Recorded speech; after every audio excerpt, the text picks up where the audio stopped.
Welcome to the football show on PLZ Soccer's YouTube channel. I'm Peter Martin, Alan Ruff, Alison, McConnell and Tam McManus are here with me in the studio. Delighted to have your company, and don't forget to support PLZ Soccer by hitting the subscribe button on our YouTube channel. And if you want to get the football show, you can every day absolutely free. But if you want additional content, exclusive content, and of course some great prize giveaways, then I'll let Kerry tell you all about it. Subscribe to PLZ Premium today and you will be in our prize draw to win this fabulous Scott McTominay replica Napoli shirt. PLZ Premium is offering additional content from your favourite football channel. Subscribe to PLZ Premium today and you'll be in with a chance of winning this fabulous football shirt.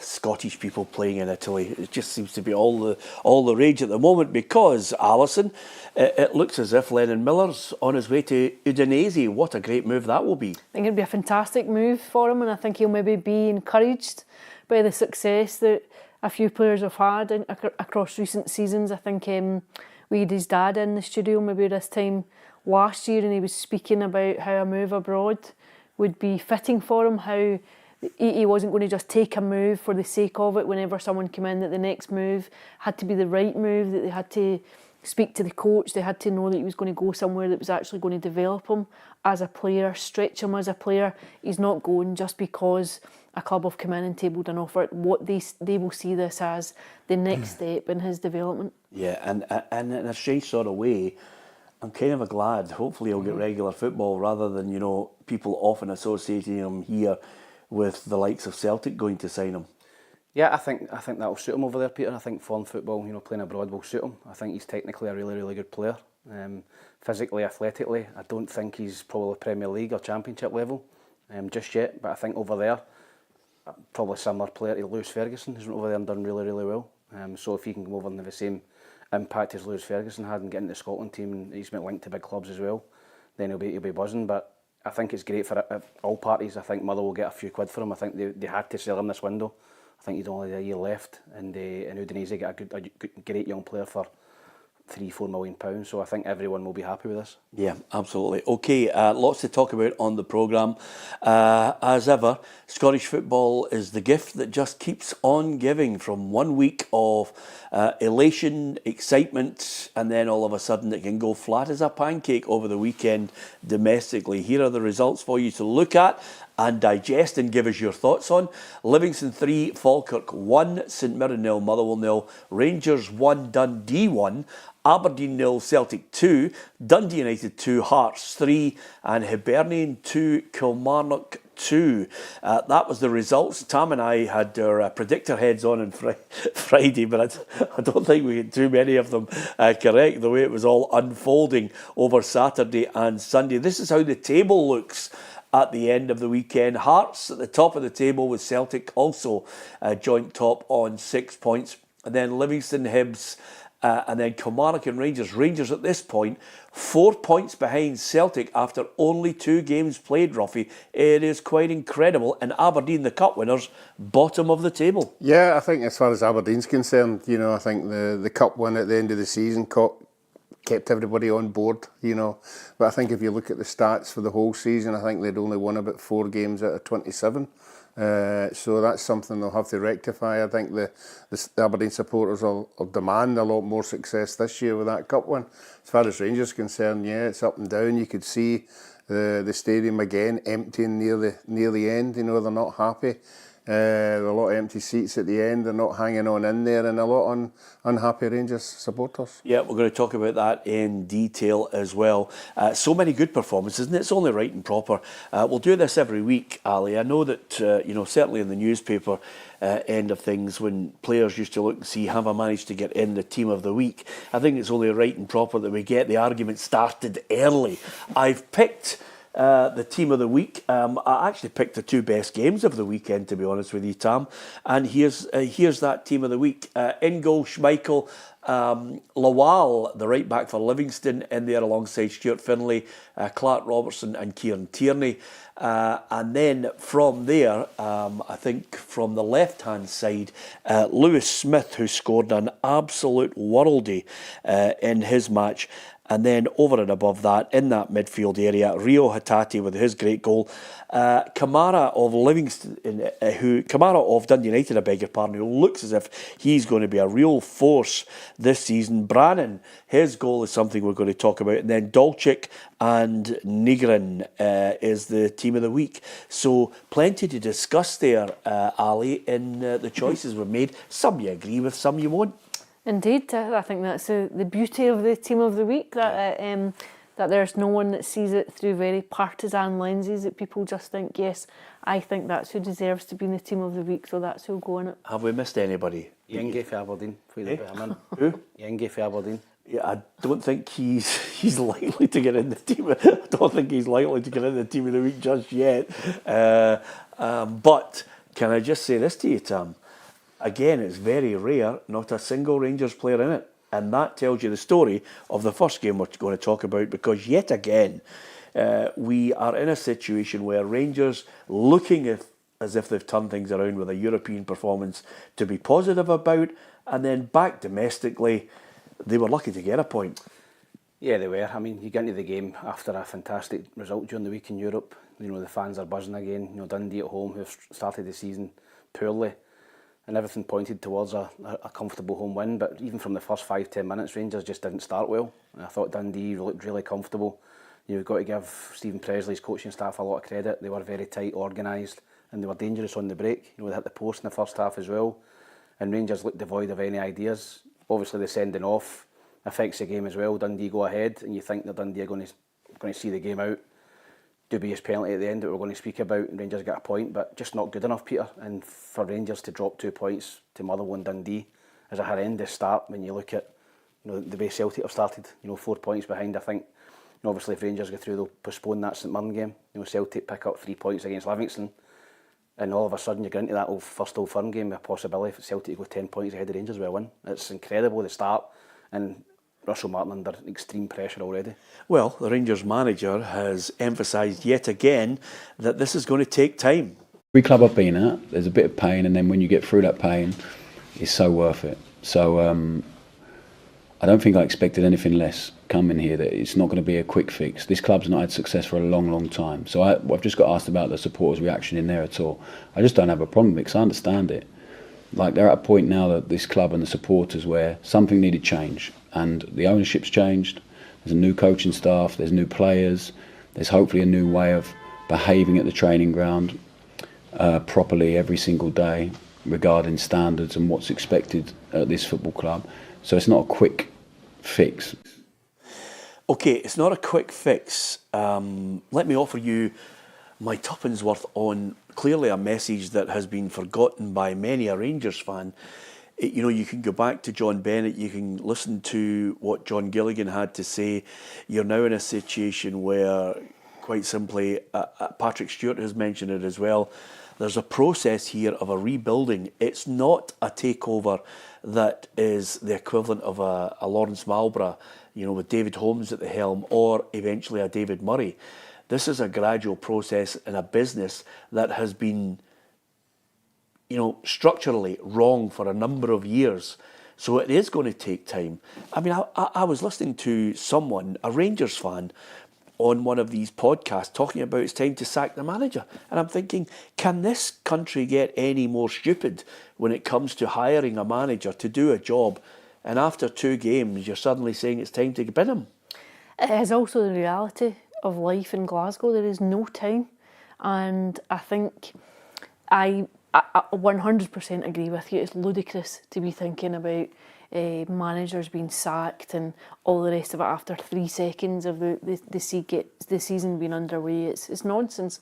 However, the reality of managing a club like Celtic or Rangers invites a microscopic intensity that is not like anywhere else in the world. And the fact that Rangers have dropped points to Motherwell and to Dundee, teams that they should be beaten, that they comfortably have the resources to go out and beat, even if you consider this is a long-term project and there is a restructure and there are all sorts of things over the course of the campaign. I think people would forgive not winning a title if you can see that things are going in the right direction, when you're struggling to break down teams like Motherwell and Dundee, the frustration is that what you're seeing is many of the problems of old. Now, what happens then at Rangers when Celtic are winning? So you have this 4-point gap that opens up as a panic, because right away you're on the back foot and right away you're thinking, oh, Celtic win that next game when you've got a free weekend at 7 points. There's an Old Firm game. What happens then? The gap could be, it could be this could happen, that could happen. Every scenario is worked out. And if you were to get to a point where you're going in on the 1st of September and Celtic are 10 points ahead of Rangers, with a Rangers side with a game in hand, the pressure becomes intolerable because it goes from game to game. You can't afford to slip at all. No, I accept that, and I think we all understand the very nature of it, Ruffy. But in a situation where there is a narrative that they're trying to push out there, quite simply, it's erratic even over a 7-day period. You know, from the Motherwell game to suddenly the performance, which was shoots of positivity around Victoria Pilsen, regardless of what standard you think Victoria Pilsen was.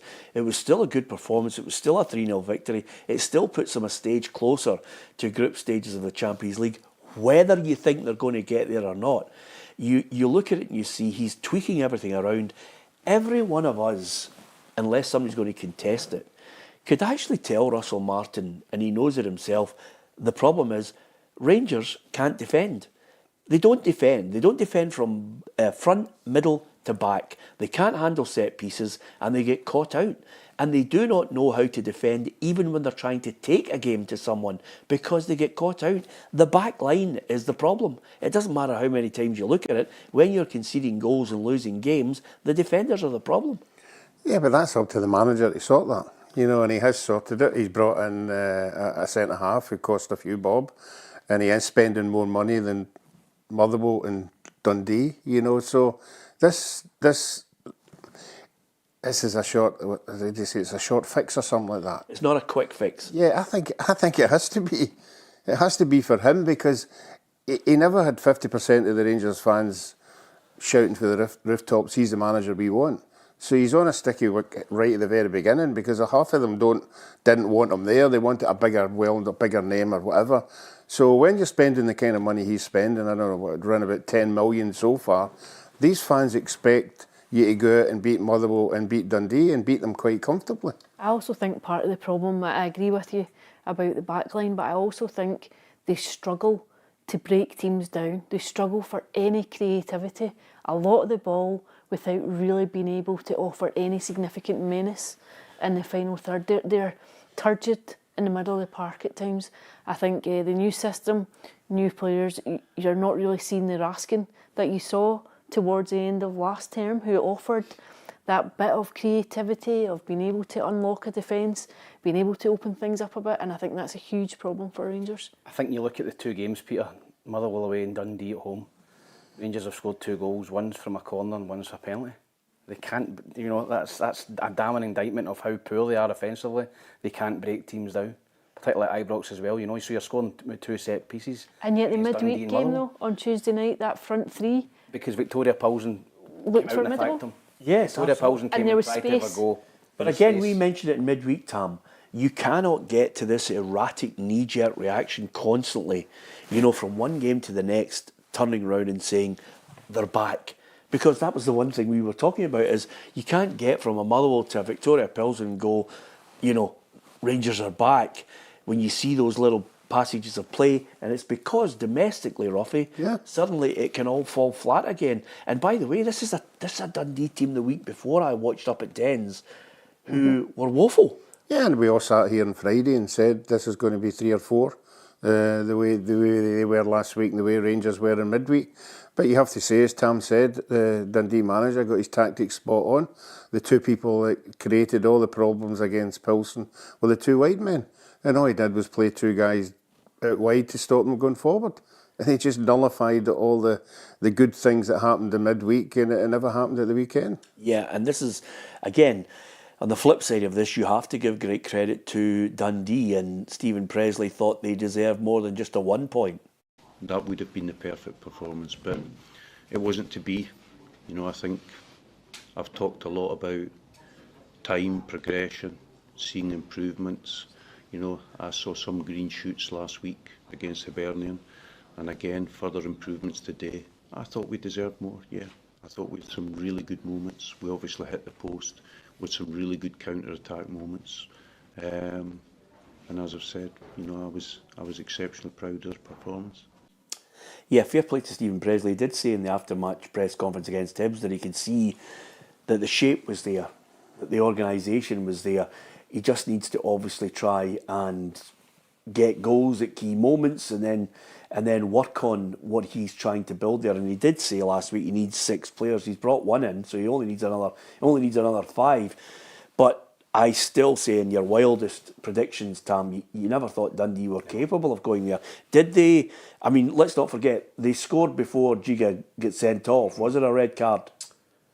Yeah, it probably was, but I don't think there was a lot of contact. But I think as a striker, as soon as you get wrong side of the defender in that situation, you go down, it's a red card.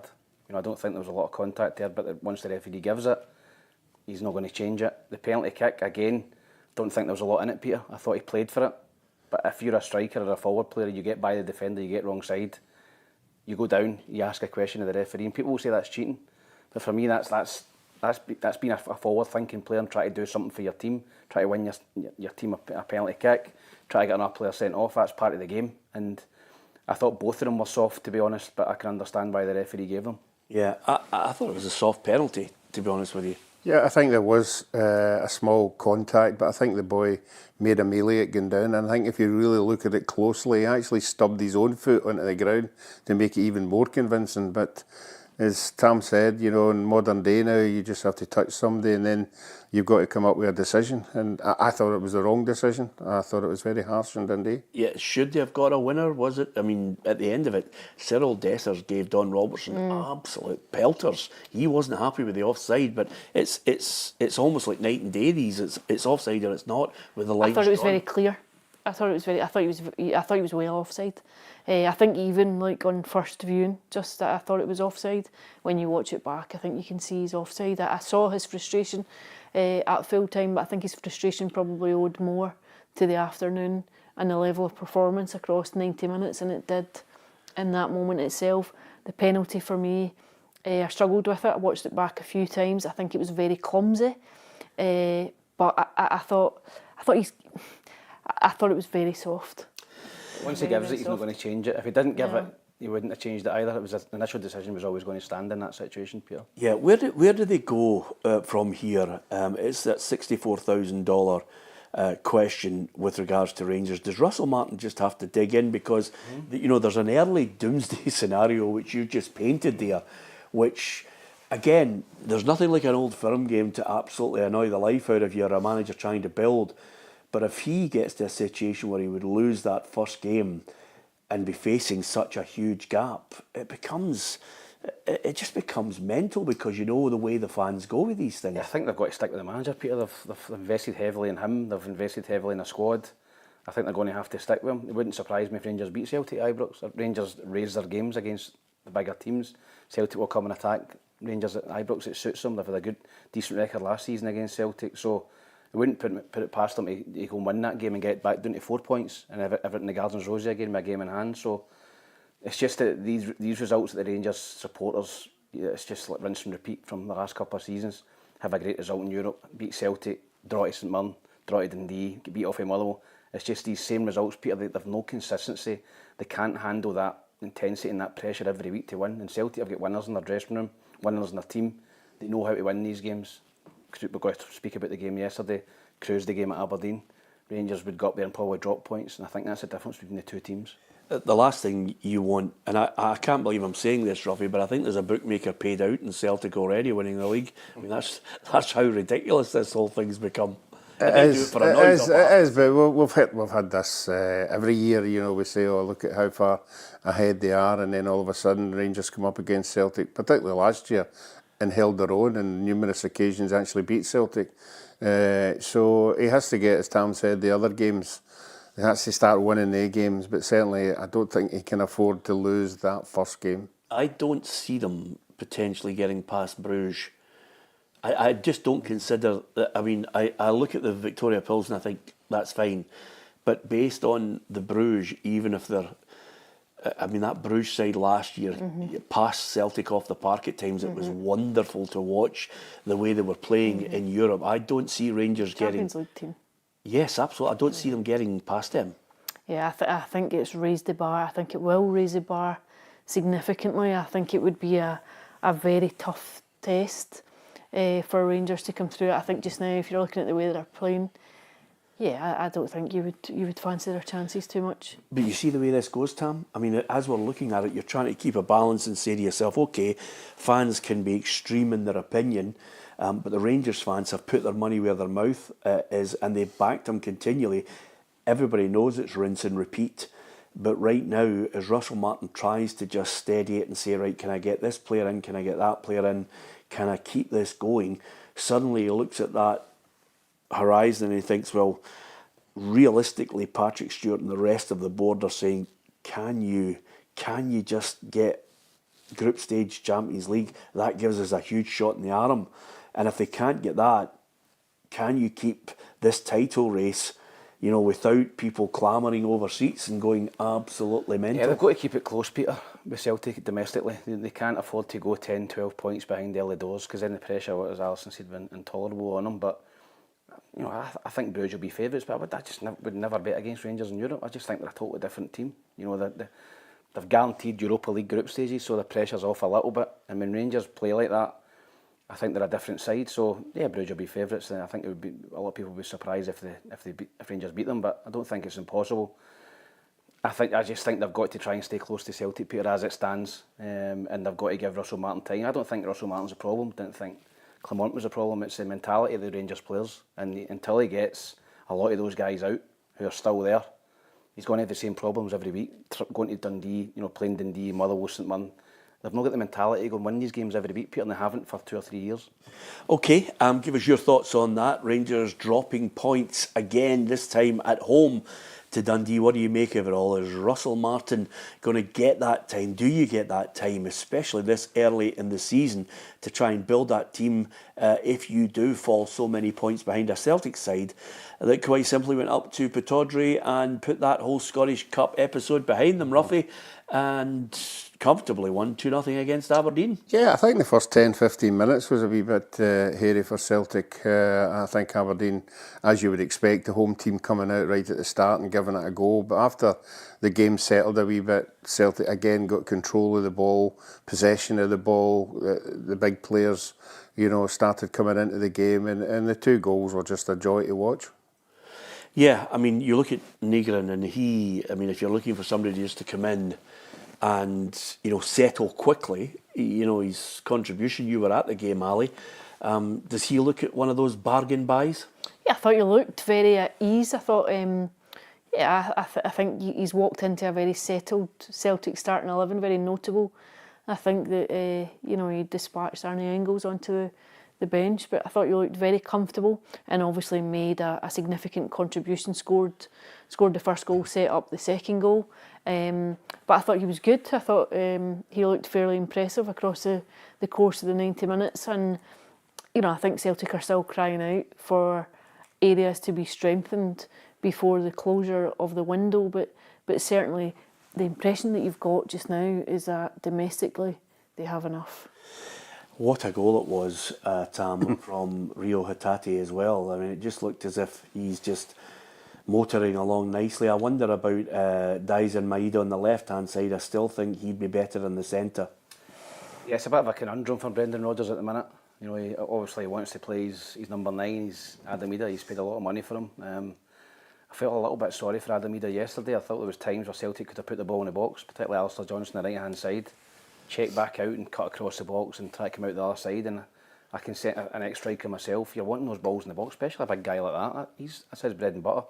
You know, 6'4", 6'5", get crosses in the box for him. They didn't do that. They didn't really have any opportunities to score. Dyson Maeda, you're right. I thought he had a poor game. You know, he could have went through and scored. You know, he fell over the ball. I think that summed up his day. He had a really, it doesn't look the same player. I don't know if it's because he's playing back in the wide area and he's probably really enjoyed scoring goals and playing through the middle. So it's one of the ones. Do you drop either and play Maeda through the middle? Who do you play wide? You know, so until Celtic get more options up there, I think he's going to stick with this front 3 And I thought Negrin was excellent. I thought he looks a really clever player. I think Celtic, $1.5 million.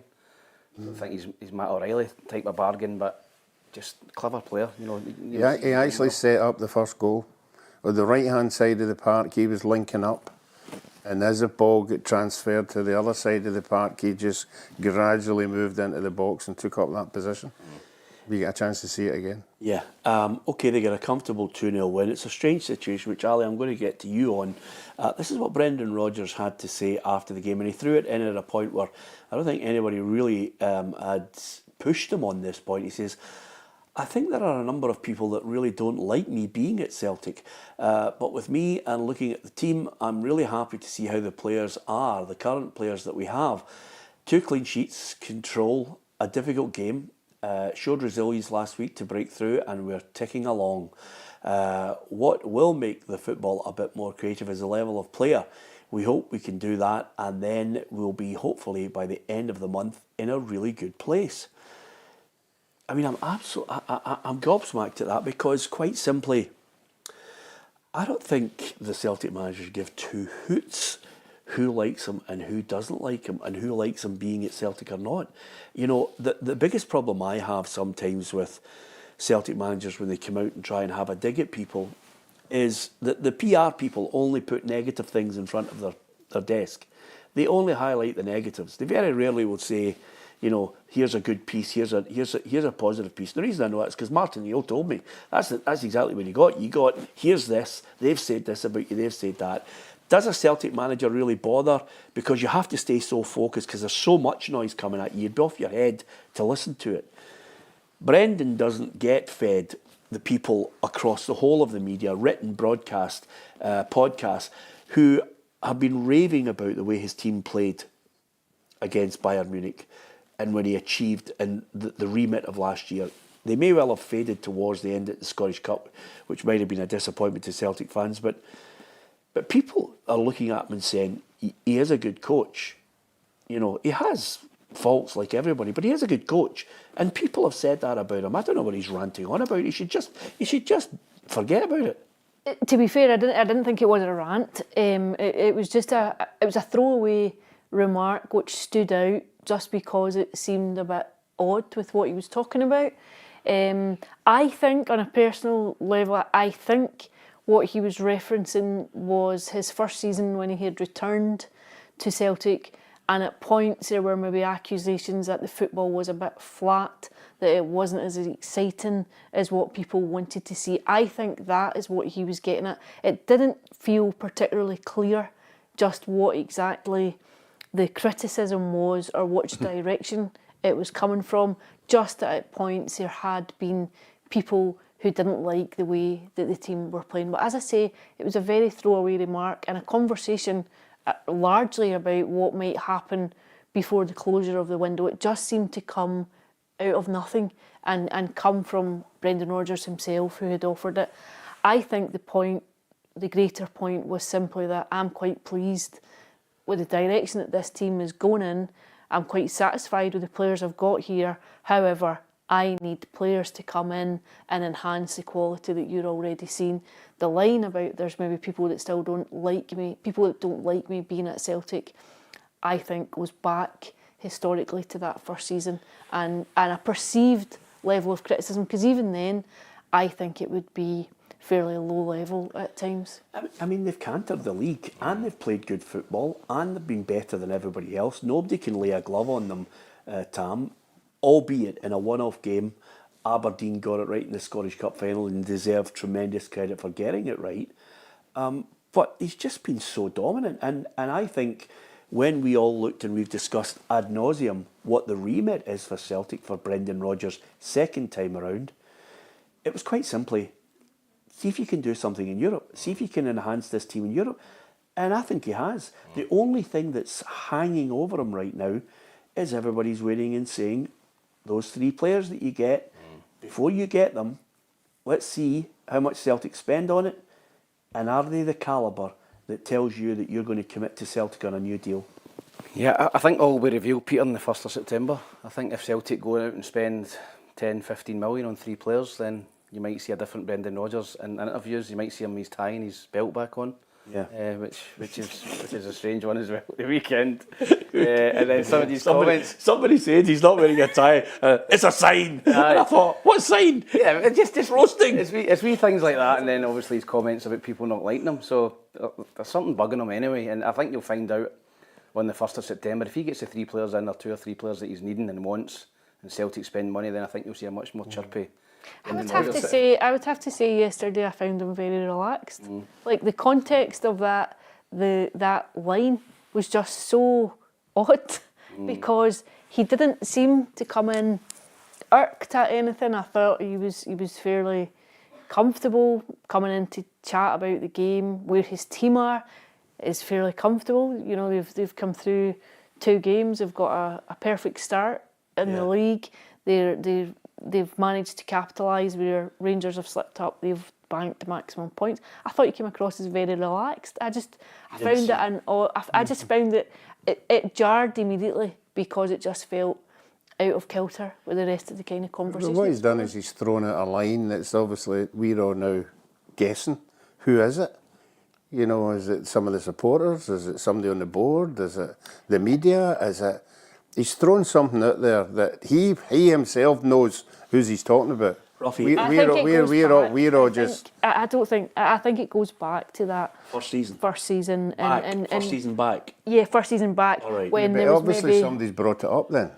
Yeah, but he's not going to bring it up after a year. It felt reminiscent to me, like last year. I think it was last season when Celtic beat St Johnstone very comfortably at McDermott Park, and he was asked about it, and he said, "Well, not bad for a team that are boring, not bad for a team that don't play particularly fluent kind of football." And that was a different atmosphere at that press conference. It was much who was he directing that at? It was just a simple question, you know. No, like who was he directing that? I think that was people were towards saying they're boring and people had been that. criticised. Again, like I think, you know, there was a column you wrote, Alison. By the way, they're coasting. They're coasting. He's 2 games in and he's got the potential to be 10 points, maybe even more, by the time you get to the 31st of August. I mean, it's ridiculous. The other thing about it as well, and I like reading out some of the messages because we like, Tam, as you well know, just you and I, not obviously Ruffy and Alison, but we like people absolutely leathering us getting it tight from time to time. Well, we like to read them out because it just shows that we don't mind. Gary Simpson says, "Shut up, Peter. It's not him. It's our board." and I think a lot of people are mentioning that, and that I think is the only thing. It's the only overriding story that's you know. Obviously, we can't go to the press conference and ask this, but I'm trying to put it out as regular as possible, so a decent journalist will go in there and say, "Well, Brendan, it's the 1st of September. Are the 3 players that you've signed the calibre that you want and the calibre that convinces you that you have got a chance to stay here longer and commit yourself?" That's the question. Well, that's a question that will be asked. Without doubt, it's a question that's going to be asked. And he's just got to get those players, Ruffy, to see. And obviously, I think a lot of players are looking and saying to themselves, and I think they will turn on, I think they'll just turn their attention from Brendan and start looking at the board and saying, wait a minute, you've got about 100 million in the bank. And if Brendan, suddenly is facing a Champions League playoff match where they should slip up and they don't get Champions League, all hell would let loose. Yeah, I think they will get into the group stages, but I think the only interesting part of it is, have you got the calibre of player you wanted? Because right now, did anybody expect? Did you suggest Rangers would win the league this year? No.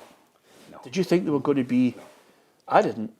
No, but we all hoped they'd make a fist of it. You know, it wouldn't be a 12 or a 15 point gap. They would not just beaten. Yeah, you'd want them. And I've said that at the beginning of the season as well. Hibs and Hearts looks as if they're going to be better. I have my doubts of Aberdeen, but I think they too will make it a bit of a fist of it. Yeah, I think the board are reluctant to give Brendan Rodgers big money after his last 3 big money signings. Well, here's a point I was going to make to you. I'm glad you mentioned that because there was a great line today from a stat in one of the tabloid papers, and he said Celtic have brought in 27 players since Brendan Rodgers returned to the club in 2023, but after 5 transfer windows, only 4 of those recruits started at Pittodrie. That's a really interesting Start. Isn't it? And he said he's got last say on every one of the players. Quote, Brendan. But they have moved on a few, Peter.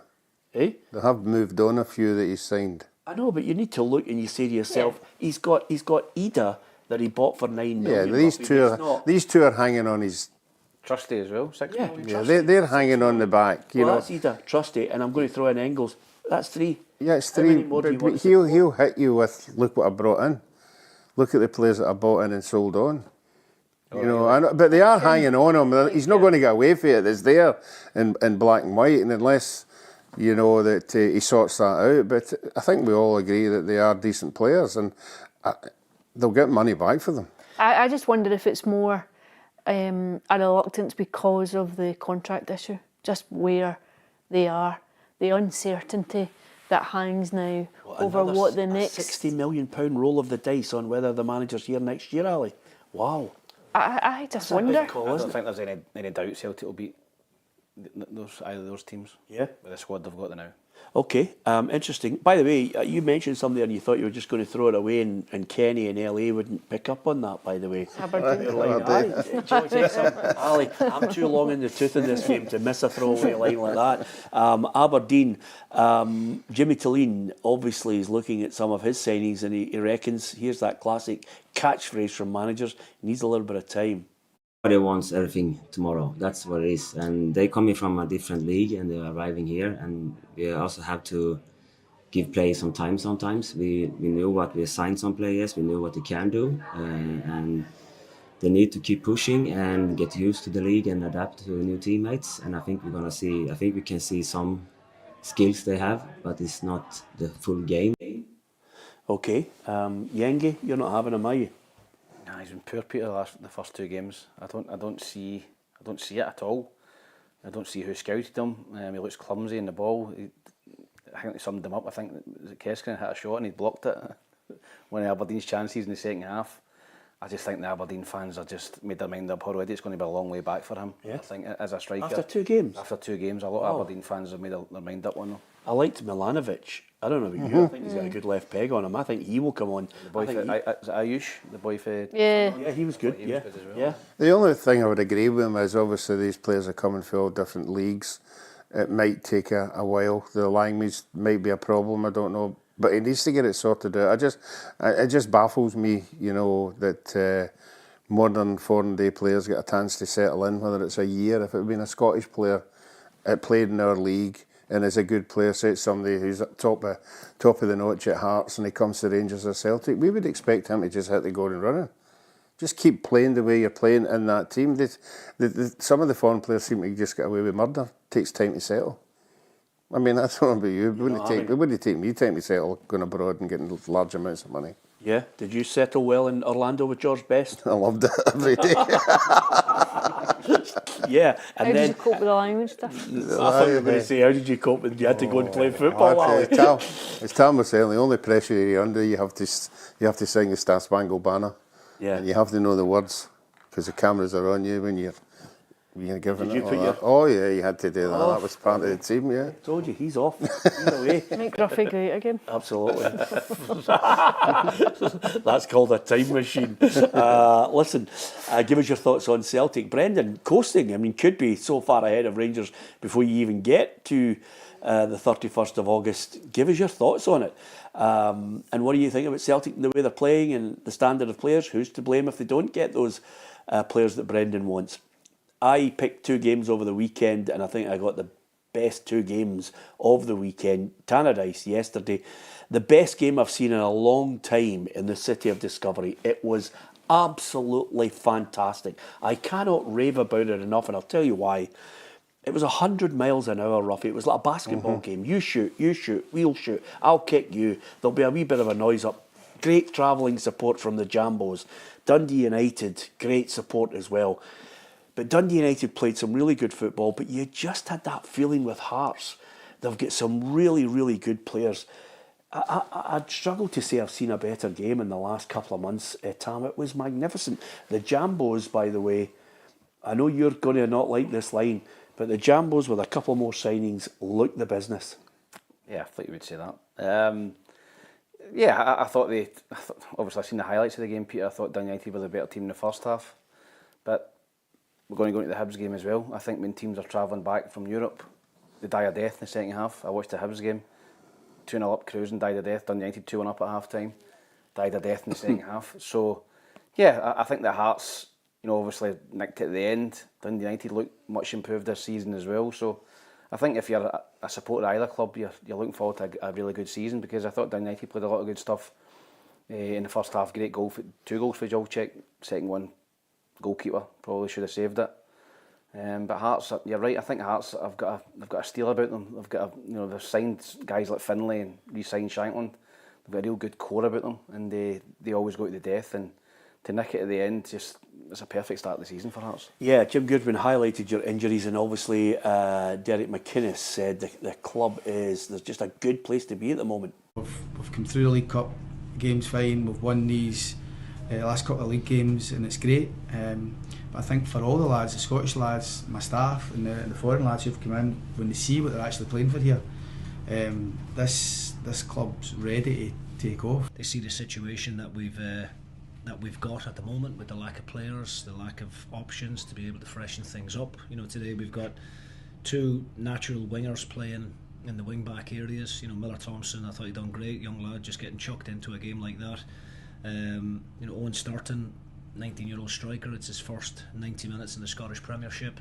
So lots of positives that we can take from it, obviously, but it's very hard to talk about positives when you've just lost the game in the manner that we have. Well, I thought 2 of them. You need 2 teams to have that attitude to make it a great game. I thought it was magnificent.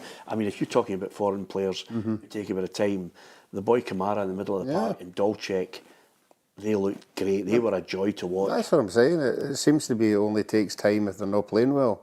But if they're playing well, you never see that acquisition getting thrown at them.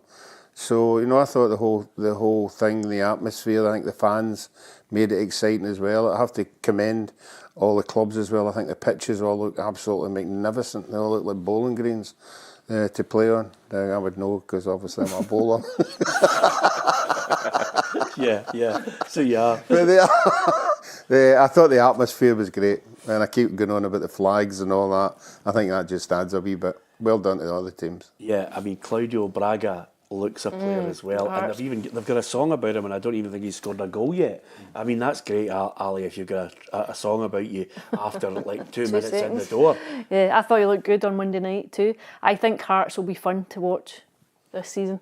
I think fundamentally for any team, getting off to a good start can be so important, because it just sets an immediate tone for the campaign. And I think Hearts look as though they're flying. They look very much like a Derek McInnes team. I think you can see a robustness about them, physicality about them, but they can play. There's an energy about them, an aggression about them, and I think he's getting a return out of guys like Shankland. I thought Shankland looked leaner, fitter, stronger, settled after all the hullabaloo over the contract and whatnot. I think he looked completely focused. I think Hearts will be, I think they'll be up there this season. Milne Kingsley comes on as a substitute as well. Strength and depth. Left side, they've got strong squad. Stuart Finlay, I think, is a really good James addition Alison as well. coming on. Absolutely, and by the way, they play lovely. Yep. Do you know who the linchpin is? And he's given him a different role this season. Devlin. Devlin's at he is that number 6, number 8. Who, do you know what's great about him as well, Tam? He's nasty. Yeah, He works his socks off as well. I think really. Derek's been very complimentary about him.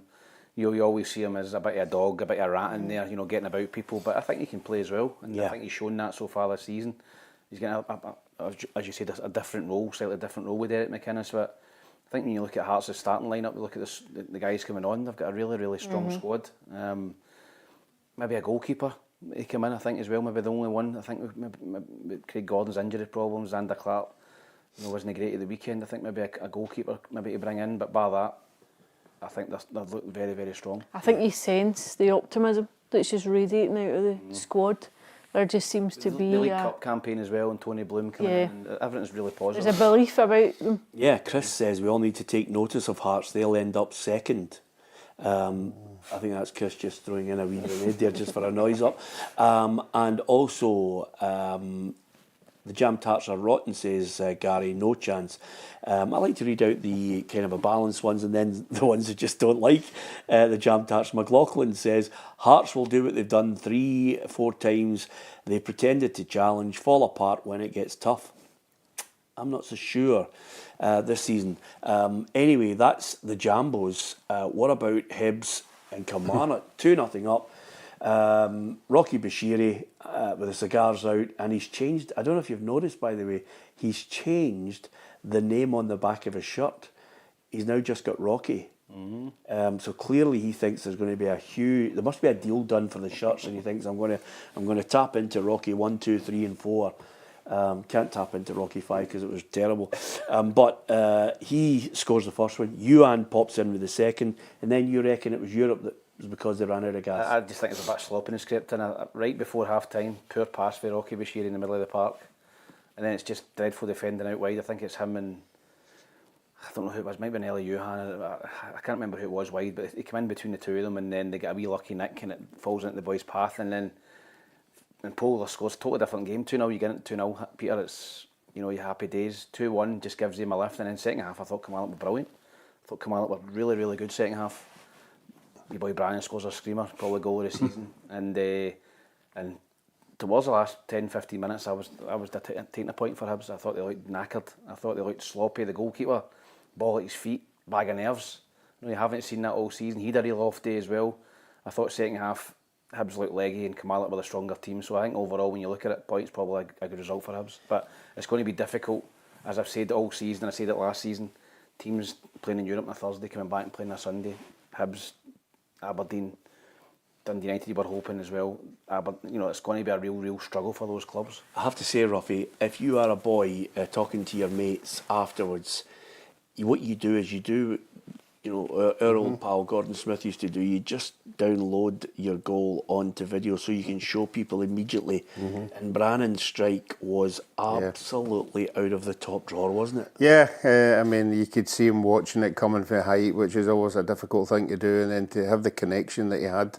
Yeah, okay, it hit the back of the net, but sometimes they could go anywhere, these shots. But I thought the goalkeeper could have done a wee bit better as well. Yeah, I really did. For Brannan's goal? Do you think he should have done maybe more of what you did? Do you think he should have got closer to admire Zico's curler into the roof of the net? Dipping right at the top bin. No, it wasn't. It was dipping. Yeah.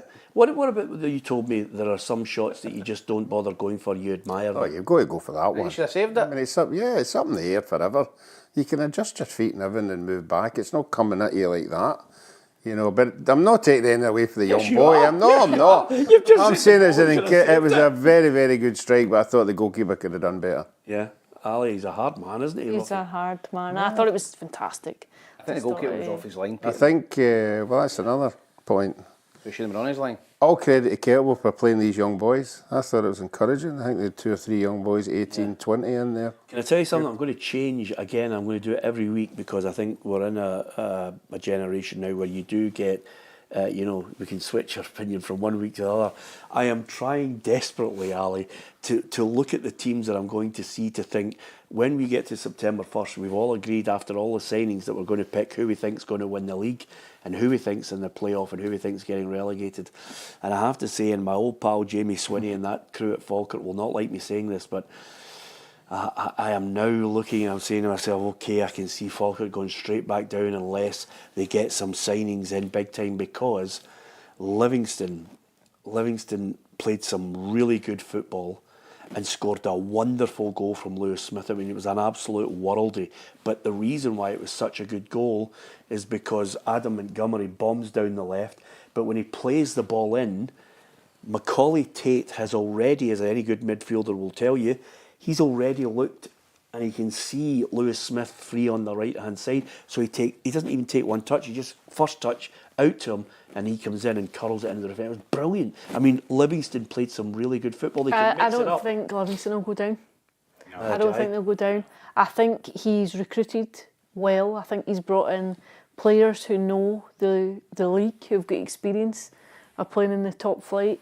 I think he's going to play a different kind of style than what Livingston played when they were last up. And I think he does have players who can play. Lewis Smith, I think, is was a hugely exciting prospect, and then of course got a really bad injury. I think he's still young. He's still a very young player, really talented boy, some fantastic goals. I think Livingston have enough to stay up in the fight. The team that I would be concerned about, I think, is Falkirk too. Yeah, this is what John McGlynn and David Martindale had to say after Livy yet again. They seem to have the Indian sign over Falkirk yet again, got a convincing 3 points. I feel from maybe the previous years in the Premiership, the last season especially, we've probably now got game changers on the park. There's boys with real moments of quality, and that's kind of what wins you games of football. If you guys have looked at the stats, you'll probably realise that the game is very even, you know, but as I said at the very start of your answering your question, goals, you know, it's all about getting goals, and they've managed to get goals. But if you look at the stats, everything is dead even. Now last week the stats are dead even and you got a 2-week draw with Dundee United. You know, this week they're more clinical with the opportunities. So there's not a lot wrong. Okay, he says there's not a lot wrong. The one thing he'll need to do quickly, Tam, is get players in. Yeah, I think so. I think the way Falkirk play, they're always easy in the eye going forward. I think you've seen that last season as well. They play a lot of great football, and I don't think he'll change for that. But maybe just a wee bit more solidity in the middle of the park, and maybe it's in the back. You know, they've got an experienced goalkeeper in Ben. But I just think the way they play, they need to have someone in there who's going to sit and anchor it. And I like Brad Spencer. I think he's a really good player in the middle of the park. Maybe someone in there beside him, maybe a ball winner to go. I wonder how many games, Tam, Brian Graham and Scott Arfield will be able to contribute. I think he might be looking and saying, okay, I'm going to have to try and use them for 60 minutes in every game. Yeah, it's either that or bring them on, Peter, for 20-25 minutes towards the end. But I think they have got a decent squad, Falkirk. But as I said, I do worry about them defensively, the way they play. They're going to give up a lot of chances. That's 5 goals in 3 games I've lost. 2 games I've lost, and could have been 6 with Muirhead missing the penalty. But yeah, I think they'll be fun to watch. But I think if they've got any aspirations of staying up and really causing teams problems, they need to have a wee bit more tighter at the back.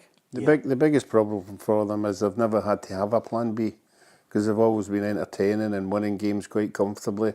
But now they're in a league now where I think he has to reassess it and say, look, we have to, as Dundee showed at the weekend, we have to be organised, that we're not going to lose goals, and I think that's what we need to fill in. Yeah, okay, give us your thoughts on that. Listen, it's early days, things can change, players can come in, you can adapt. That's what managers are paid to do, is to try and look at the situation you're in and then quickly try and get players in before the window closes and then change your fortunes. Falkirk's certainly one of them.